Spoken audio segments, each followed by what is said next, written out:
1 hour 29 minutes డ్యూరేషన్‌తో release అయిన 'గది' movie non spoiler of the review మీకోసం. బిఫోర్ థాట్ స్టోరీ స్పాయిల్ చేయకుండా జెన్యూన్‌గా రివ్యూస్ తీసుకొస్తాం. సో సబ్స్క్రైబ్ చేసి లైక్ చేసేయండి. Now coming to the story. ముగ్గురు దొంగలు దోచుకున్న డబ్బులు శ్మశానం పక్కన ఉన్న ఒక విల్లాలో పెట్టి అక్కడి నుండి వెళ్ళిపోతారు. వేరే ఒక కారణం వల్ల ఎవరికీ తెలియకుండా ఆ విల్లాలోకి వచ్చిన హీరో, హీరోయిన్ అక్కడ కొన్ని వియర్డ్ థింగ్స్ నోటీస్ చేస్తారు. సో తర్వాత ఏం జరిగింది? ఆ విల్లాలో ఇంకా ఎవరెవరు ఉన్నారు అనేది rest of the story. Movie చూసాక నా ఒపీనియన్ బిలో యావరేజ్ మూవీ అండి. స్టోరీ పర్లేదు. క్లైమాక్స్ ట్విస్ట్ బావుంది. బట్ ఎగ్జిక్యూషన్ ఫెయిల్ అయింది. ఇదొక లో budget movie. So professional actors ఎవరు లేరు. అండ్ ఎవరైతే లీడ్ యాక్టర్స్‌గా చేశారో అదంత ఇంప్రెసివ్‌గా అయితే ఏం లేదు. Screen play, background score just okay అనిపించింది. అండ్ డబుల్ మీనింగ్ డైలాగ్స్ అయితే చాలా ఉన్నాయి మూవీలో.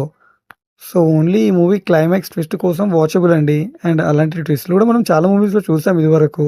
సో ఫ్యామిలీ మెంబర్స్‌తో కలిసి చూడడానికి ఈ మూవీ నాట్ సజెస్టెడ్ అండి.